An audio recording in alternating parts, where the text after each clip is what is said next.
Alright, let's get this over with.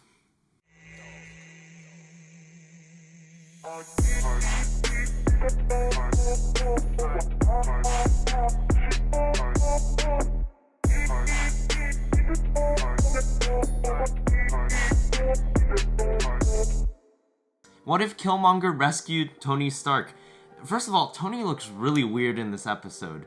I always thought that the what if, like, art style looked kind of weird on certain characters. Like, it was very selective with what characters look good in the art style.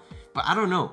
Tony just looks strange at some angles. He looks like a totally different person. Also, we were faked out because we thought we were getting an Endgame-based episode, but no, that clip from that teaser trailer is just from this episode. That's it. It's a flashback, or not really a flashback, but it's just showing what happened in the main timeline, so that's disappointing. And speaking of the art and animation, look at these background dancers. Look at them. What are they doing? As you could probably already tell, I don't really like this episode of What If. I think that this is the worst episode of What If that we've gotten so far.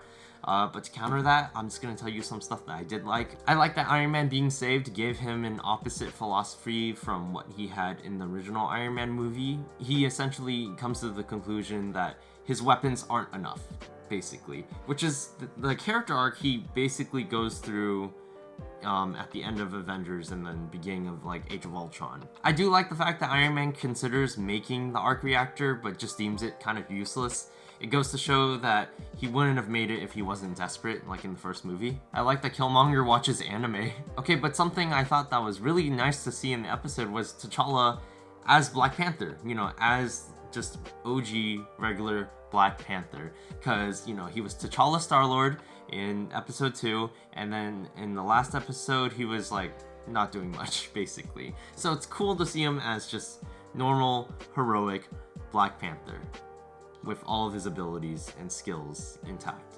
But it makes me wonder, was T'Challa even Black Panther at this point? Like, this is like 10 years ago. And along with that, we got to see Black Panther versus Killmonger again. Michael B. Jordan and Chadwick Boseman acting against each other.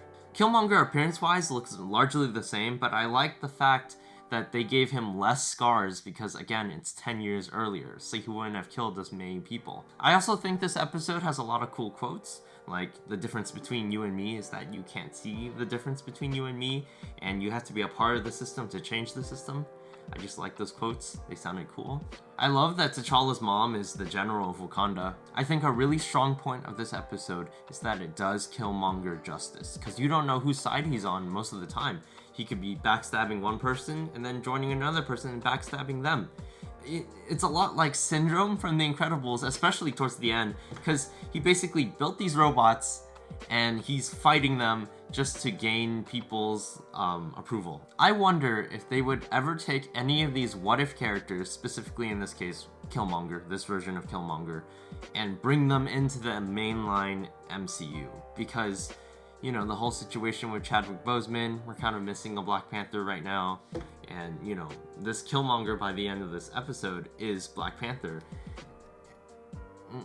It'd be an interesting thought. And speaking of switching roles, Shuri might be the new Iron Man, so I wouldn't mind seeing that either. So, would I rewatch this episode? No. There's just not enough interesting stuff here for me. I just don't like that it's a retread of Black Panther, except what if Killmonger won? He's just rising to power all over again. Except you're bringing Tony Stark into this. I was expecting a lot more Tony Stark and a lot less Killmonger when going into this episode. That might be my own fault for having false expectations, but you start with the beginning of Iron Man 1 and you have Iron Man not get blown up by his own missile like in this episode. I expect an Iron Man centric episode, which is what I want in the future now that I know that this episode isn't based around Iron Man. You can make a Killmonger episode. Killmonger's cool. Killmonger's interesting. Just don't bring Tony into it. You don't need Tony in this episode. There's no point in Tony being in this episode. Yeah, but like I said, there's just not enough major changes to me to justify this episode and just to make it interesting enough to rewatch. Okay, like I said, quick video. Like and subscribe. Hopefully the next episode is better. Bye.